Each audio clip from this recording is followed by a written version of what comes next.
పెళ్ళైనా పండగైనా వేడుక ఏదైనా పట్టుచీరల ప్రత్యేక వేదిక వారాహి సిల్క్స్.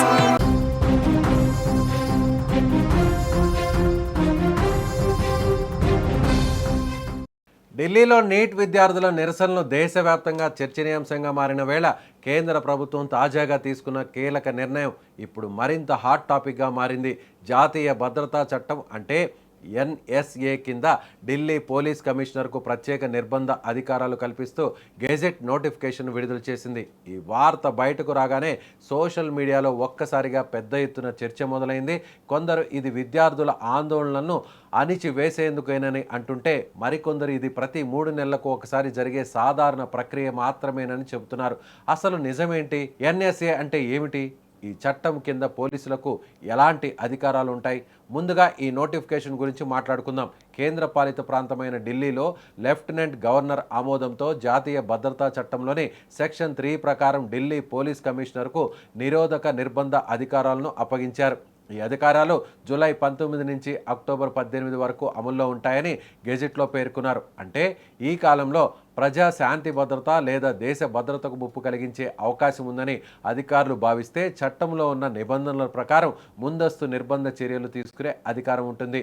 అయితే ఇక్కడ చాలామంది అడుగుతున్న ప్రశ్న ఒక్కటే, ఈ నిర్ణయం నీట్ విద్యార్థుల నిరసనల కారణంగానే తీసుకున్నారా?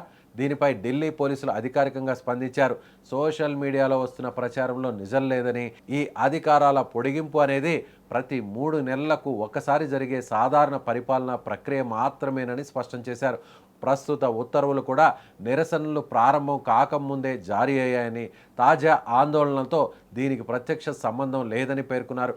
ఇప్పుడు అసలు ఎన్ఎస్ఏ అంటే ఏమిటో చూద్దాం. 1980లో తీసుకొచ్చిన ఈ జాతీయ భద్రతా చట్ట ప్రకారం దేశ భద్రతకు లేదా ప్రజాశాంతికి ముప్పు కలిగించే అవకాశం ఉందని ప్రభుత్వం భావిస్తే ఒక వ్యక్తిని నిరోధకంగా నిర్బంధించే అవకాశం ఉంటుంది. ఇది సాధారణ క్రిమినల్ కేసుల కంటే భిన్నమైన చట్టం. ఇందులో విచారణ విధానం సమీక్ష ప్రక్రియ చట్టంలో ప్రత్యేకంగా ఉంటుంది. కొన్ని సందర్భాల్లో కోర్టులో విచారణ ప్రారంభం కాకముందే కూడా నిరోధక నిర్బంధానికి అవకాశం ఉంటుంది. అయితే అలాంటి నిర్బంధాలు కూడా చట్టంలో పేర్కొన్న సమీక్షా వ్యవస్థకు లోబడి ఉంటాయి. ఇదిలా ఉండగా నీట్ అంశంపై దేశవ్యాప్తంగా విద్యార్థుల నిరసనలు కొనసాగుతున్నాయి. పరీక్షల నిర్వహణ, ప్రశ్నాపత్రాల లీకేజీలు, విద్యార్థుల భవిష్యత్తు వంటి అంశాలపై ఆందోళనలు వ్యక్తమవుతున్నాయి. ఢిల్లీలో కేంద్ర విద్యాశాఖ మంత్రి ధర్మేంద్ర ప్రధాన్ రాజీనామా చేయాలని డిమాండ్ చేస్తూ నిరసనలు కొనసాగుతుండగా ఇతర రాష్ట్రాల్లో కూడా విద్యార్థి సంఘాల మద్దతు కార్యక్రమాలు నిర్వహిస్తున్నాయి. ఈ నేపథ్యంలో ఎన్ఎస్ఏ అధికారాలపై వచ్చిన వార్త మరింత చర్చకు దారితీసింది. మొత్తానికి ఢిల్లీ పోలీస్ కమిషనర్కు ఎన్ఎస్ఏ కింద ప్రత్యేక అధికారాలు ఇవ్వడం కొత్త విషయం కాదు.